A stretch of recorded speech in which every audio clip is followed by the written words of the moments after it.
Welcome, everybody, to the General and Housing Committee. Thank you for coming. Thank you in advance for your patience, which I'm sure will be tested at one point or another. And today is Thursday, the 8th of January of the new year 2026. And we are now free to, this is our third day of testimony in which we're trying to set for ourselves a kind of a set the scene. And the question that we are asking is, it has to do with housing, and with respect to housing, from the legislative perspective, given what we have done and can do, what is working, what is not working, and why, and what direction should we go in? And our first witnesses today are Gus Seelig and Polly Major from the Vermont Housing Conservation Board. Please take it away. Well, first of all, for the record, Gus Seelig, Executive Director of the Housing. Polly Major is a Policy Director. Will be in the building more than I will be, but we're both available to you both during the session and off session. In terms of the topic and the challenge you've given us, I want to say a few things, and as kind of an overview, and I've had the great opportunity from Joint Fiscal to provide an overview and orientations 3 years prior to this one. And some of the things that I've talked about, you've actually taken care of or made big steps on.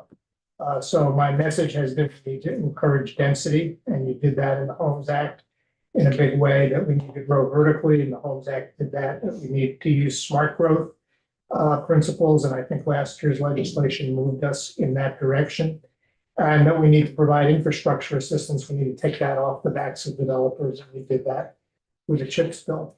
And we need you to provide resources, which over the last 5 years of the pandemic, which we'll get into in a few minutes, you've done a huge amount of.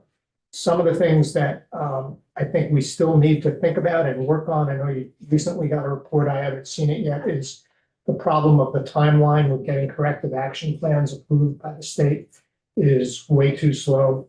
The appeals process is still one that when you go to court, and if you go to the Supreme Court, you're probably 2 to 3 years away from breaking ground. And we'll talk about that as we move through this presentation. And this opening slide really speaks to that.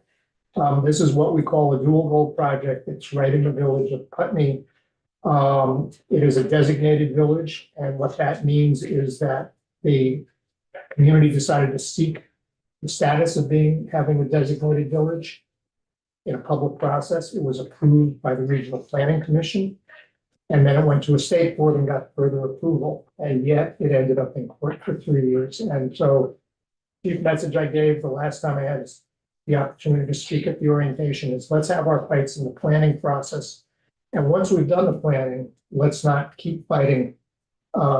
We give a lot of rights. This is not really specifically an Act 250 issue. It can be any issue. We give lots of rights to anybody to appeal, And in this case, the appellant appealed twice, first on a whole range of concerns that got narrowed down to 2 or 3 issues by the courts. And then Act 250 said, we don't have jurisdiction here. And she appealed that ruling. So Act 250 was not the problem, but that it was a designated village, she was not willing to recognize. And that ended up in the Supreme Court, and they affirmed it. The project is under construction and will be completed this spring. And still will provide the community with an acre of community garden space. So we think that's a wonderful outcome. So those are big picture, some of the things that you've done, I think, really well, and that are working for us. I just want to give you this slide, which I came across at a regional conference, to say that the problem in Vermont is not unique to Vermont. I know that a number of you know this. This is Zillow data about how much the cost of home ownership has gone up. But I think what this reflects is that less and less renters can afford to get into the home ownership market, and that's part of why the rental market is so constrained today. So if the average cost of a home, this is not a new home, but the cost of a home in Vermont is now almost $400,000. That leaves a lot of people who make a good wage out of the home ownership market unless they have family that can help them in a big way with a down payment or whatever. And new construction has always been more expensive than buying something existing on the market. And we can talk, maybe not in depth today, but talk about the cost. But the chief issues driving cost are labor and materials. Yes, question about this. It's a really interesting slide. First of all, do we have these slides? Yes, you do. Yes. Okay. Second of all, there are various things I've seen where Vermont is like right at the top of the list, or maybe second in terms of increases in cost. And this makes us like not too bad compared to some of New England. What do you think? Any thoughts on that? This comes from Zillow. So is that the most reliable source? I can't tell you that it is. I think if you're looking, and this is like homes on the market. So if you're looking at what is the cost I see. of Okay, constructing a new that's unit, yeah. yes, we're going to be very high there, in part because our labor force is so constrained. We actually had a panel on costs at our board retreat this year that brought in well-established architect, two builders. And one of the things they said that was really interesting, and I think Joe Parsons said this to me when the first time I appeared in the committee in front of him, was you can't find labor because they're busy building really high-end houses. And I think that because we have such a small market of people in this business, that's part of what drives our cost. But we've generally seen a doubling in the cost over the last 8 or 9 years in terms of what it costs to build anything new. So when we did the housing revenue bond with Governor Scott, most of our projects were somewhere between 235 and 280 as a high cost back in 2017. And now we're not seeing anything newly built under $500,000 a unit and higher than that. Actually, on sites. I was just gonna comment on that as well. When I had gone to the housing conference in Massachusetts, I was talking to the senator from Maine, who is the chair of their joint housing committee. And he was complaining that to build a new unit of housing was 300,000 in Maine, and how unattainable that is. And I was like, for what? Like just one unit? And he goes, well, yeah. And I was like, try 500,000. He goes, what? That doesn't make any sense. So even other states it's the new units that I think are really just absolutely choking us. Yes, yeah, and again, if you're a renter and the cost of entry into the home ownership market used to be $300,000 and now it's 400,000, and interest rates have doubled from when it was 300,000. It leaves lots of people out and makes the rental market just that much tighter. One of the things that we think has been working for Vermont for a long time and is embedded in our statute is a policy of permanent affordability.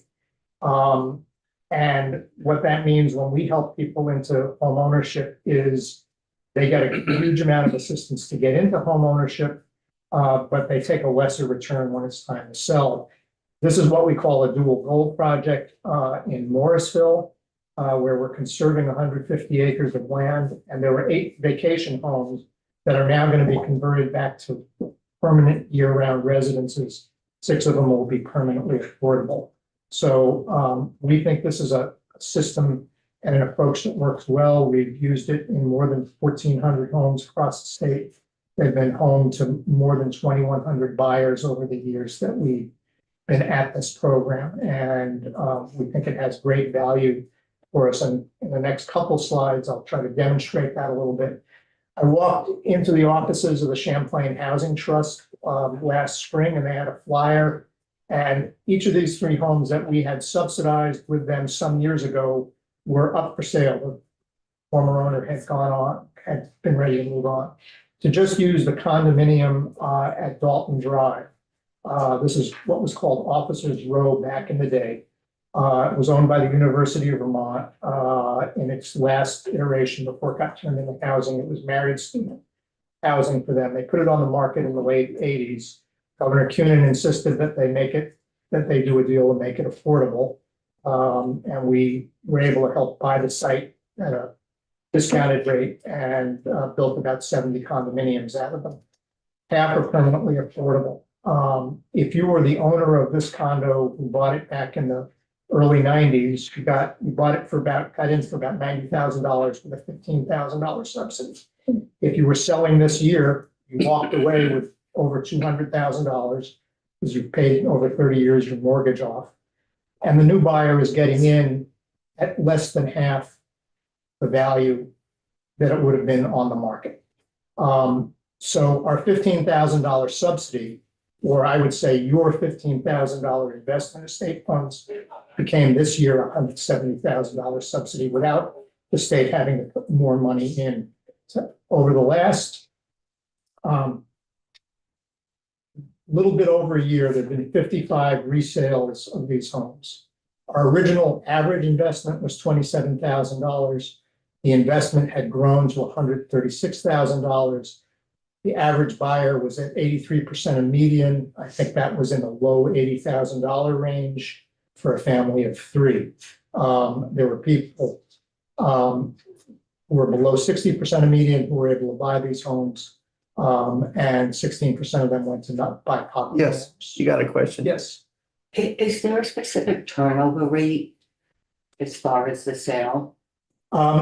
The people who have moved that we've tracked, the last time we did a study, were like any Americans, which is to say they moved after being there 6-7 years. 2/3 of the buyers were able to jump into the traditional home ownership market.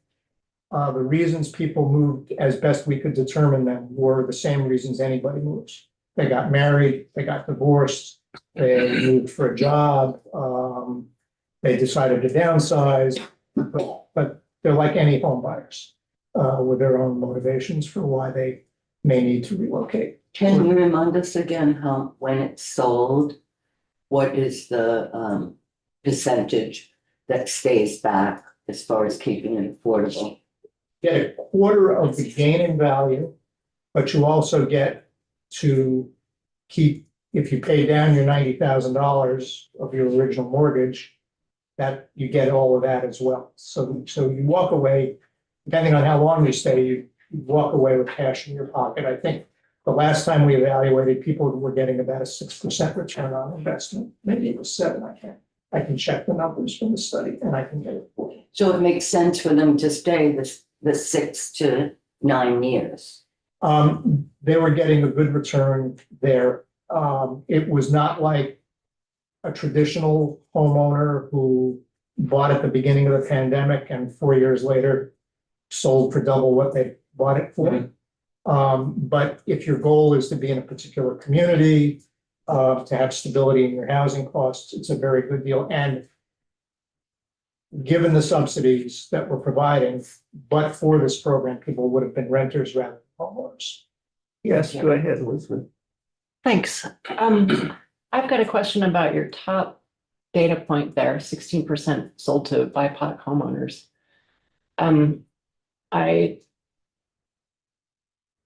I want to know how you have, I see it in bold, so I assume that's just because it's a data point, but you and we know that the rate of homeownership among BIPOC Vermonters is extremely disproportionately low.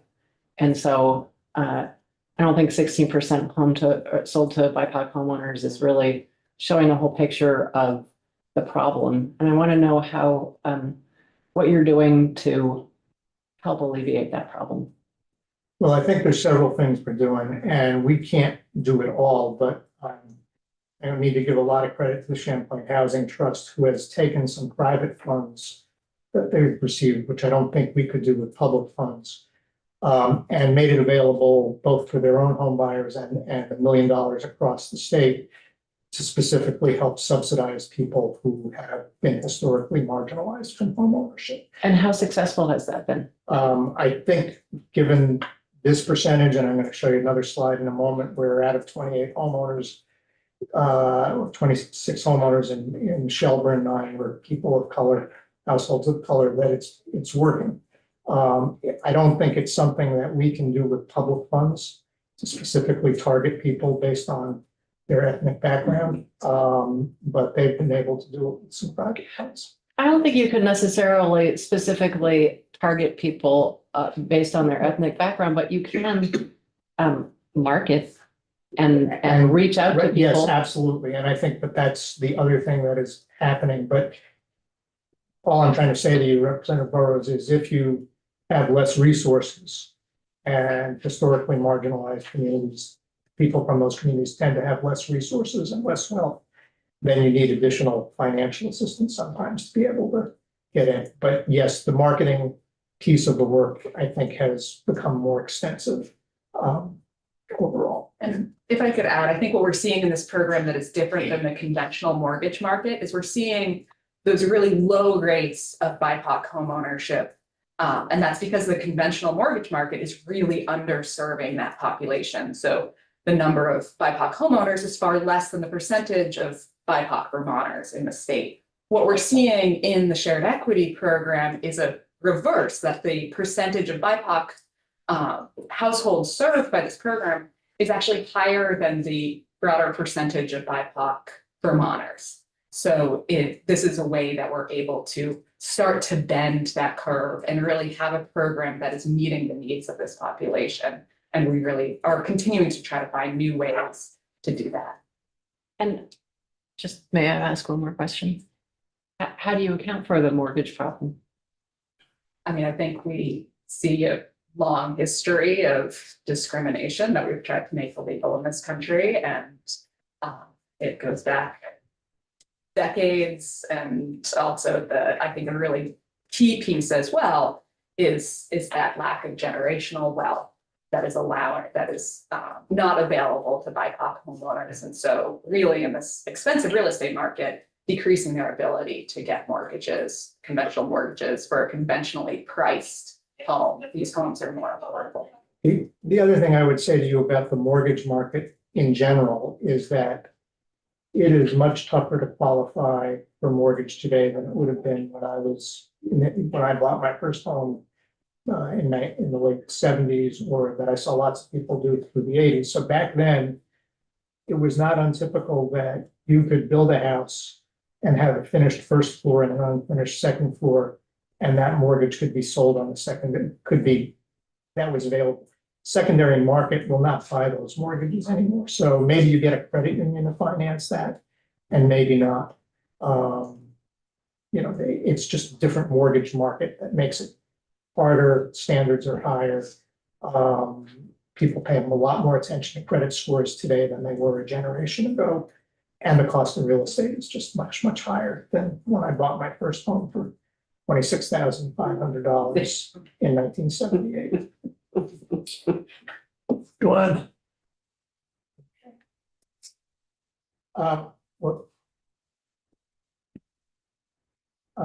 Just the last thing I wanted to say, this is a development in Shelburne that's pictured here, and there are 26 new condominiums along with 64 units of rental housing. The evolution of this site was that we first helped the state of Vermont because there was a hotel here called Harbor Place that they wanted to help serve the GA population. Champlain Housing Trust operated it for more than a decade, thinking 5 acres in Shelburne was of great value. The hotel kind of got worn out. We replaced it with a different hotel across Route 7.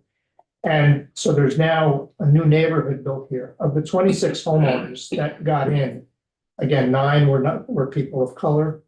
It included a state trooper. It included a chef who worked at Shelton Farms. 2 employees at Wake Robin were among the homeowners.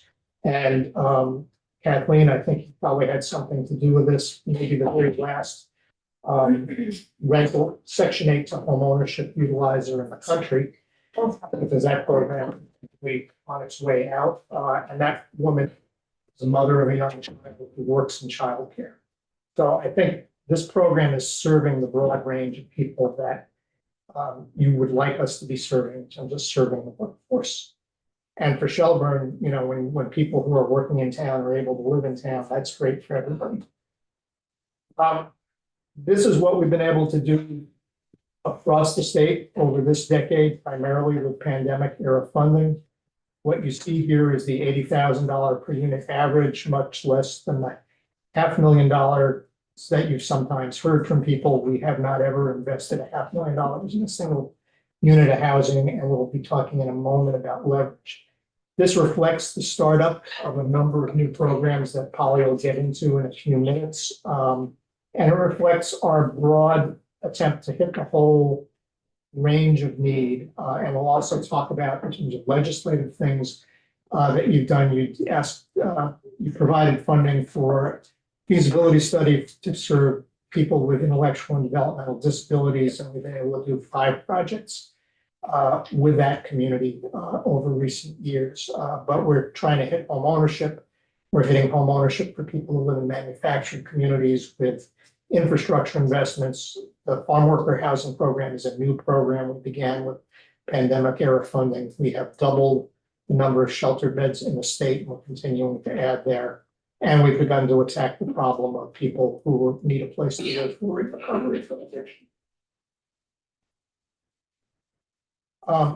We just presented to your colleagues in appropriations yesterday. They wanted to know an update on whether all the ARPA money was going to get out the door. And I'm happy to say that the very last project funded with ARPA, which funded 1,000 units, is about to be completed in Burlington. It's on the former VFW site, which you happen to know it, 38 apartments. It'll include the Community Justice Center. And it leveraged over $260 million from other sources. ARPA did, the ARPA funds. The ARPA funds did. This slide is about leverage. And what you're seeing here is at the bottom, you're seeing what the state investment was. At the top, you're seeing tax credit investment, and that means private equity. And in between are other things such as energy grants, must pay, first mortgages, federal funds, some we administer, some that people go get, or other kinds of investments. What you see on the right, in the third column, are shelter projects, and shelters are not eligible for tax credits. There's a bunch of federal programs they are not eligible for to receive funding from. So there's much less leverage. And a question that we clearly need more shelter. And I think we will, in our one-time request for the administration, we asked for another $3 million to support shelter. We asked for $3 million for the IDD program to continue that work, and $3 million IDD. People with intellectual and developmental disabilities, and $6 million is just to do catalytic projects. Shelters, unless you're in a place like Hartford, the Upper Valley, very hard to fundraise. So there's just much less leverage. And the question that I think we all have to think about is if it costs almost as much to build a shelter bed or create a shelter bed as it does an apartment with state funds. Are we better off trying to build more apartments over the long run? I think in the short run, we're going to continue to need more shelter. What is the time frame for this? So Gus, can I kind of frame the data that went into this? We took a look at the last 5 years of projects that we funded. We segregated it out by which projects were rental funded with that 4% low-income housing tax credit, which were funded with the 9%, because there's different values to those, and so you need different gap financing. And then we took the basket of shelter projects and the basket of manufactured home. We then took the averages of the different sources that went into the different housing project types. The chair, you had asked us for what does an average project look like in terms of the sources that go into it, how much those sources are, and what's leveraged. So as just a kind of generic rental project type, if you take, because the 9%. It's hard to read the bottom there. What's it say? Yeah, so this one here, this column here is the 9% tax credits. Those are the most valuable tax credits. And so strategically, you put them into the most expensive homes. But this is a pretty representative rental unit. So it's a looks like 475,000 per unit to build this new 9% unit. And this in red is the state investment through VHCV. So you're seeing VHCV is putting about $125,000 of state funds into a unit of housing. What that is doing is that it's unlocking another maybe 35,000 of federal funds for housing production, the home fund, the housing trust funds. And then it's unlocking private debt. It's unlocking other local sources. It's unlocking a really small amount of energy funding, and we can talk more about the need for more energy investment in housing. And then what it's really bringing into the state is those tax credits and the private equity that comes with it, that investment. So when we're talking about what does it take to build housing from a state policy perspective, it takes that initial investment of 125,000, and that unlocks these other sources, brings those dollars into Vermont, into our construction workforce, and ultimately results in housing. So yes, housing is expensive to build, and I'll talk about what developers do to contain that cost. Much of that cost is covered not by state dollars, but by these other dollars that we don't want to leave nationally on the table. We want to see them at work here in the Vermont economy. Yes. So this chart represents 5 years, right?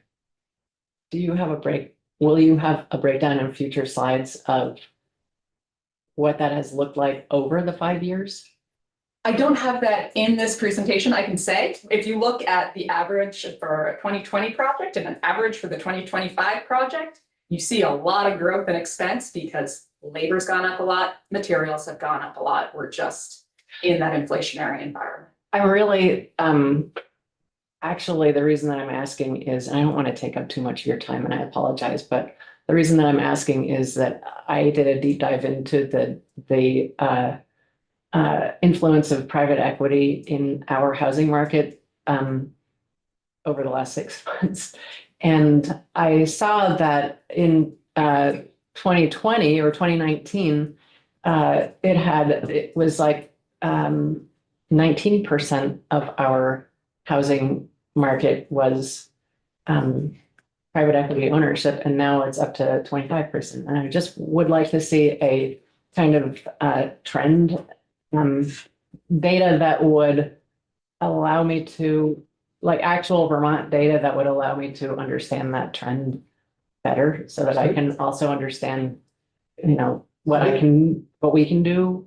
This may be a little bit different than what you're referring to in terms of private equity ownership and. It's not, I'm just trying to understand the influence of private equity on our general housing market. So, well, here's what I think may be different here than there are private equity investors buying neighborhoods around Atlanta now. Yeah, of course. Right, that's not what's happening here structurally.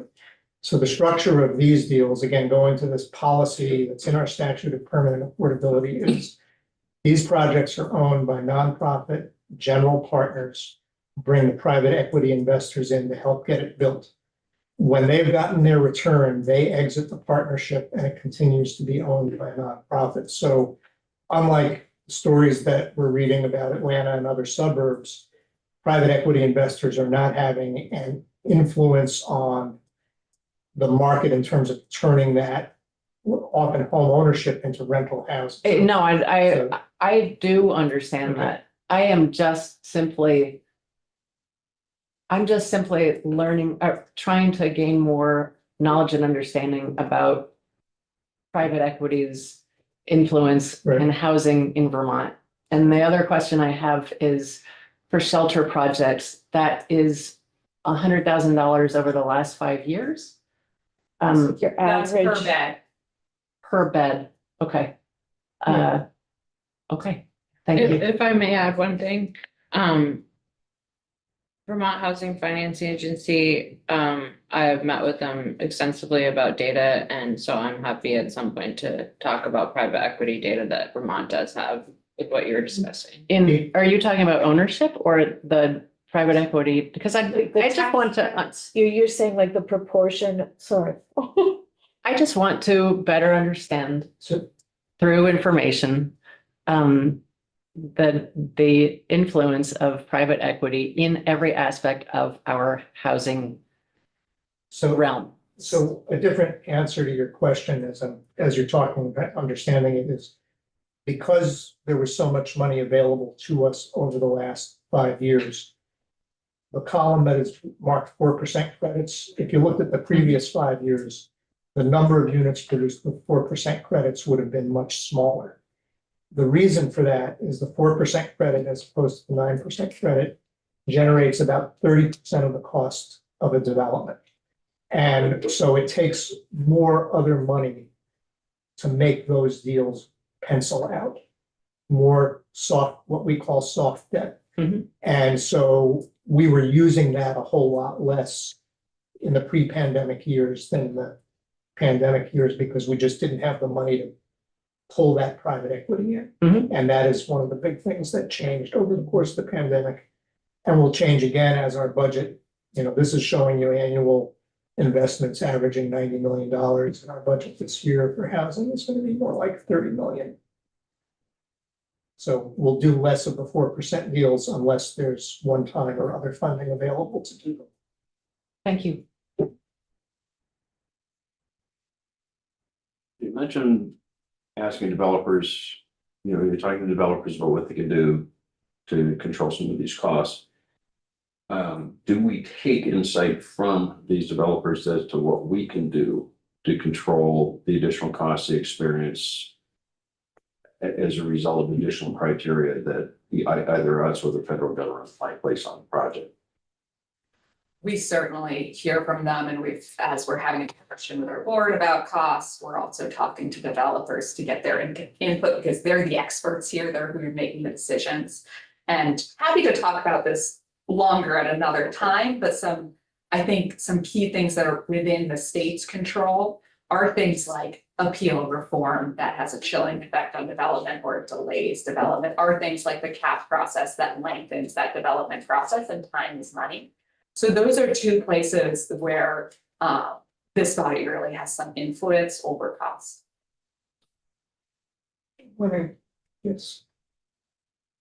You were gonna just hit that, No, and no, go right but- to just manufactured housing, correct? Not with you having a question, so please ask it. So the red state funds, the HCB, is that the only state funding that's available for manufactured housing? And the federal funds from VHCB in green? Would that be CHT? So the other thing we're looking at is a light blue, that's local private energy grants. I'm guessing that might encompass other state sources as well. And I think we're really interested in how we can do more to support manufactured housing communities, especially in light of the number of communities that are coming up for sale and not being purchased, and really the sustainability of that housing. So I would say I'd love to come in and do a deeper dive into VHCB's role in this space, other critical pieces we see that could make a difference in better supporting these communities. I think there'll be an opportunity for that. We will have on the wall, and I think may come off the wall. We'll see a bill regarding mobile homes. Excuse me, manufactured homes. Okay. I think the other thing this slide reflects in terms of our manufactured home investment is most of our work. A big chunk of our federal funds has been to help parks over this period of time upgrade their infrastructure as opposed to even buying new parks. One of the things that's happening this year, a big celebration, is going to be Tri-Park, which is the largest co-op in the state, is removing 18 people out of harm's way into new homes and with a major investment. But I mean, that's mainly because of the flooding. There's no investment anywhere that has to do with, there just happens to be real estate. In that instance, it's very much in response to the flooding they've had. At the Lindale Mobile Home Park in Middlebury, we have made a big investment in their infrastructure upgrades as they've needed them. So that's most of the work we've been doing. We have not had very many We've done a few deals with CDI to help them either with acquisition or post-acquisition because they sometimes have underestimated what the park was gonna need. It's one of the difficulties with mobile home parks is because all the systems are underground. It's hard to always assess them accurately. Yeah. I didn't mean to minimize the flooding.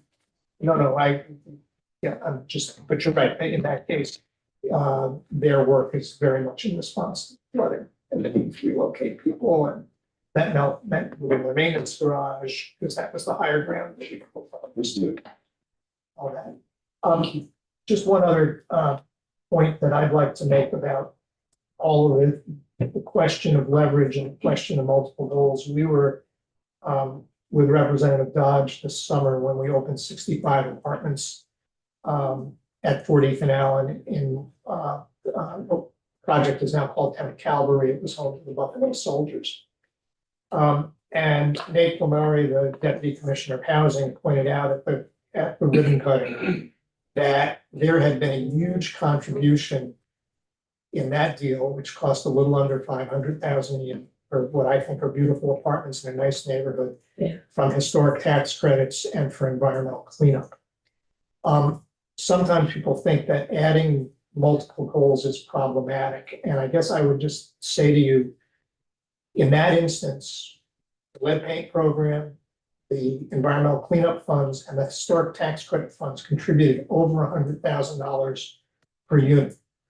To Representative Charlton's question, it slowed the process down, but we could not have built housing in a green field for 395,000 a unit. So it was a good thing to bring those dollars in. It did make the project more complicated. But that neighborhood, I think, is a tremendous neighborhood. There's a lot of other people who live there. There are jobs there. St. Michael's College is right next door. So it's a great location. And I think sometimes you hear, well, we try to achieve too many goals with housing. And I think that was a great example of choosing to address a whole bunch of goals and getting those buildings back online as places people could live. It's actually really good to do. Go ahead.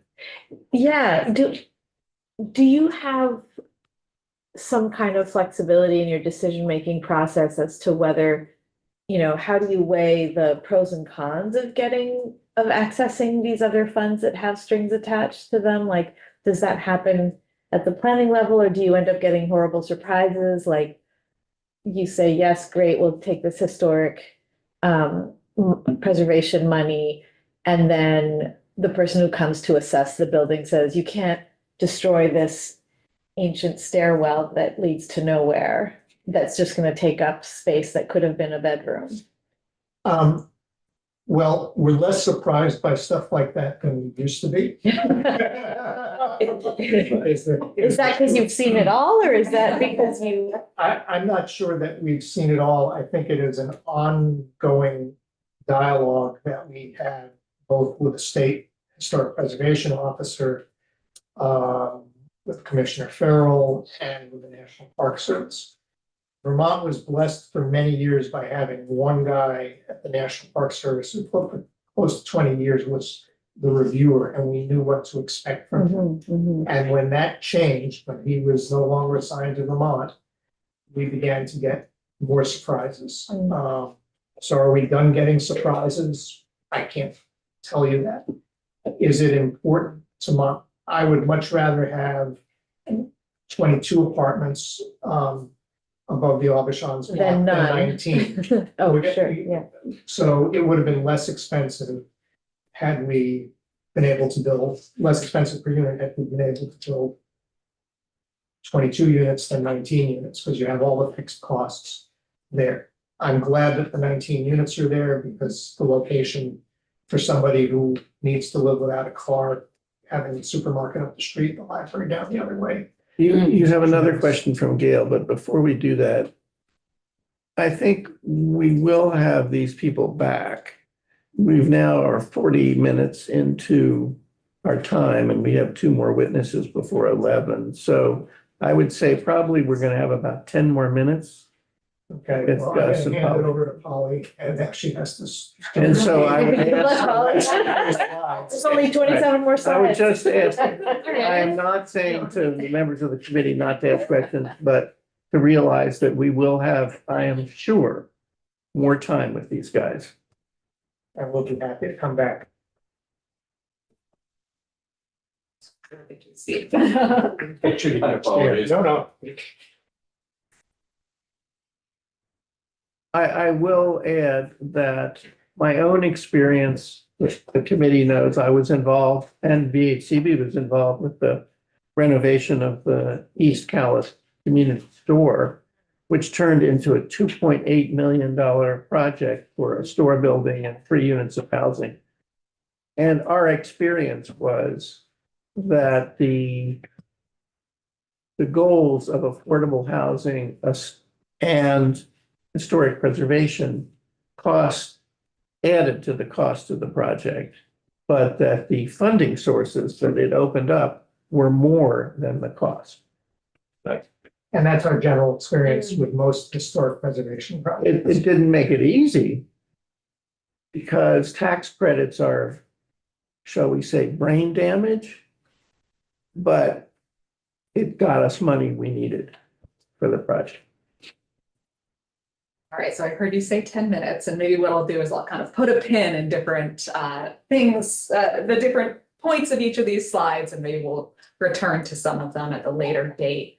In terms of things that were working, the investments of the last 5 years, the leverage it was able to bring in was able to really catalyze neighborhood development in partnership between affordable housing, developers, both for-profit and nonprofit, and then market rate units. So in both of these instances, in Morrisville and Middlebury, we saw the initial investment be for the affordable buildings, and that helped the private developers cash flow better and leverage those funds to build out the neighborhoods, adding much more homes in the communities. So market rate and affordable.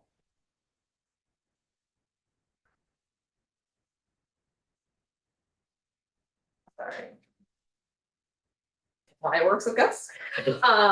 You asked us to really focus on vulnerable populations and the appropriations language that you ascribed to the one-time funding VHCB received over the last 5 years. One of the populations that you specifically named was farm worker housing. And this is a program that we really have seen have great success as we stood it up over the last 4 years with Champlain Housing Trust. This is a uniquely vulnerable population. The challenge here is there is a federal source that I used to work at USDA Rural Development, and we could never figure out how to use it here in Vermont because the complexity of the program, the scale of farm it needed, that we just have a different agricultural economy here in Vermont, and because the legal status requirements that came with those federal dollars. And so using state dollars to really address the needs of vulnerable farm workers, address the needs of farm viability, we've really seen work, and that's something that we are hoping to continue because we see continued need.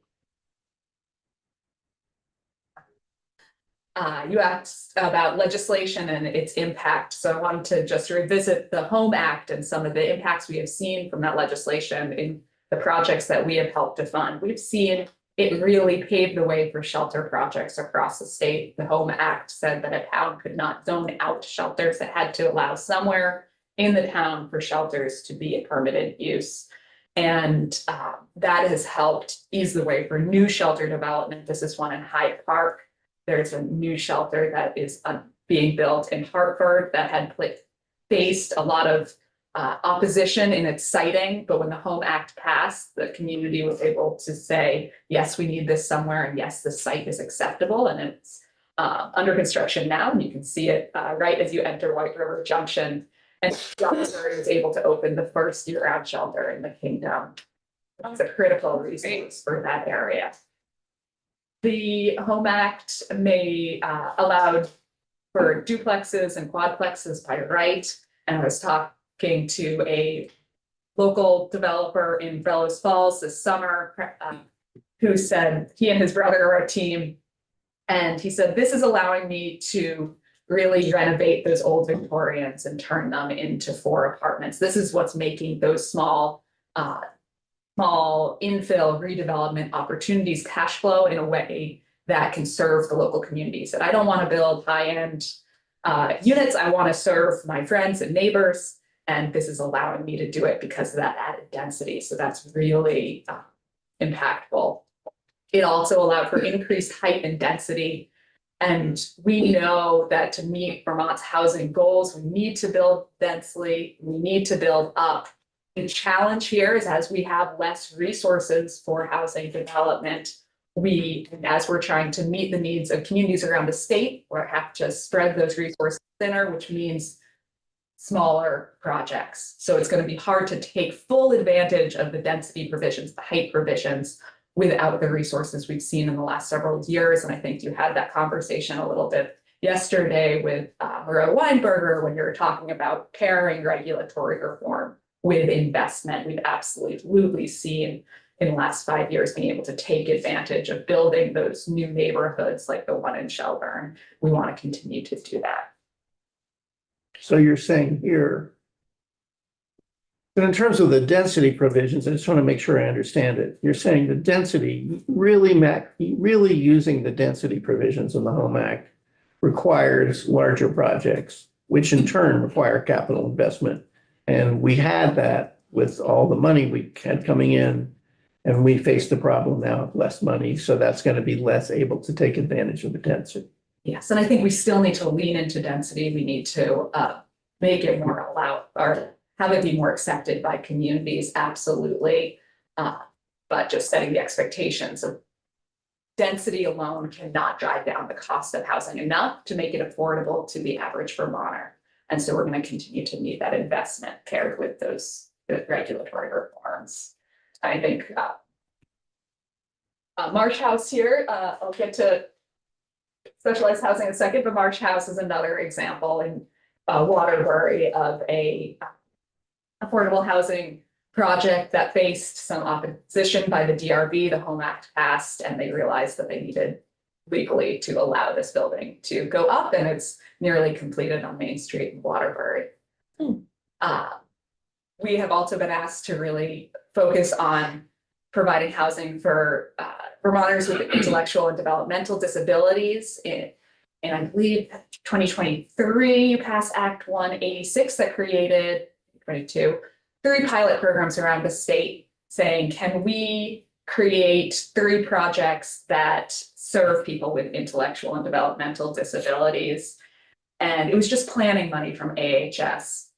But that allowed these projects to come forward. We worked closely with the developers and the future residents and the very active parents groups to help bring these 3 projects online. And it was a really successful pilot, I think, for 3 reasons. You added homes for a vulnerable population. It tested out different models for housing people with intellectual and developmental disabilities. It's a population that needs these different models. So you have a kind of group home model in Moncton. You have individual homes, apartments in Marsh House and Waterbury. And you have individual homes with some shared space in Burlington. It then went on to seed other projects that didn't have this planning money, but they happened anyway. So the HCB recently funded a project in Brattleboro. There's one in Hartford as well. So these are continuing to go on. In Act 69 last year, that's the bill that also contained CHIP. You created a study group to look at how does Vermont create a plan to meet the 600 home need for this population. We were on that study group, and I really would encourage this committee to hear from Susan Aronoff, who's in the room here, and Kirsten Murphy, who chaired the committee from the Developmental Disabilities Council, hear about the very concrete plan that they come up with there, because I think there's a lot of promise in doing that work. Regulatory reform, Act 181, I think we see a lot of potential in the Tier 1 growth areas. The priority housing project provision that we've had for many years here in Vermont, we saw be very effective. And it was kind of a test case. What if we lift Act 250 jurisdiction in growth areas from housing? What does that do? Well, it creates housing. We saw that with affordable housing over the last decade. And I'm really hopeful that now that that's broadened to all housing in the growth areas, we're going to see that continued growth. appeals reform Gus touched on. This is really an issue of cost. This is an issue of unlocking housing, making developers willing to step forward.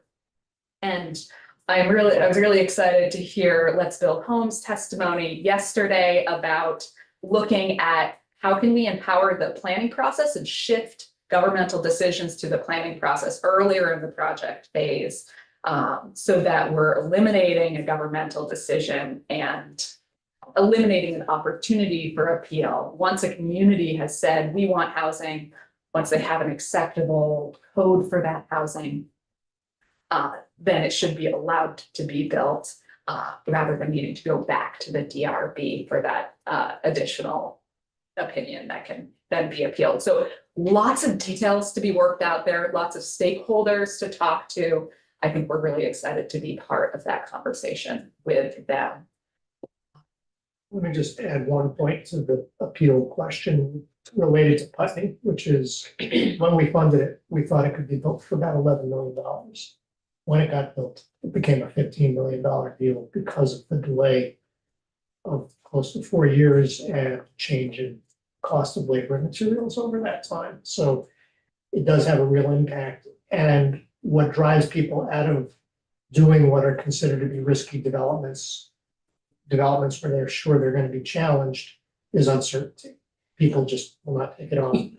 Our friends at Rural Edge were invited by the select board in Greensboro to convert the old building, the old town building, into housing and build an adjacent building, and they put a lot of effort and work into it. And when community opposition roared, the people asked for a vote and they lost 60-40. So a piece of our work is also changing hearts and minds.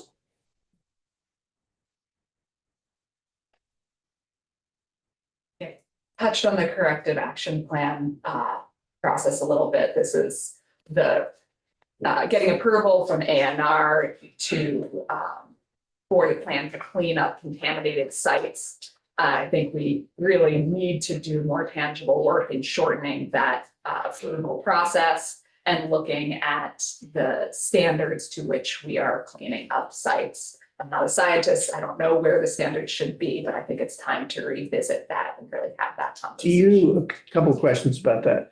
As part of our legislation last year, we asked them to produce a report on how to substantially improve the process. Have you had a chance to look at that report? I have not. We've not seen it. I think it would be a request. I'm not sure how or where that we're going to tackle that, but the 57-page report is a beginning, but that's all it is. And I think that it would be very valuable to have from VHCB thoughts and recommendations on exactly what ought to change. We're happy to also talk to developers we work with, because I think they're the key voice here and key perspective. So we can convene that and report back to you. Thank you. Cost containment, a hard conversation to have in 10 minutes. I think kind of the top line here is that affordable housing developers, whether they're nonprofit or for-profit, are the most motivated developers in the industry to contain costs because they cannot recoup them by raising rents on the back end. And so we see that these developers are using a lot of strategies to contain costs, and they're up against huge inflation in labor and in material costs. All projects are competitively bid, and that's helping to ensure they're getting that best price. But we have a small labor pool, and as Gus spoke to earlier, all housing developers are using the same contractors, the same builders. Having additional growth in the labor industry would be helpful there. A key thing the developers have been doing is making hard design choices. What you're seeing here is two projects. Let's see, Putney Landing, we probably did in 2018 or 19. Very attractive townhouse design. This is something we're getting asked for a lot from communities. They want to see something that's fitting in with the look and feel of the local communities. But that is more expensive to build than a 30-unit double loaded corridor building like this building in Box Run, which I will say is more attractive from the other side. This is just the picture I could find last night. It has a nice playground. But we're really seeing a shift in design, and while it is good to try to contain costs, we also need to think about community acceptance and being welcomed into communities.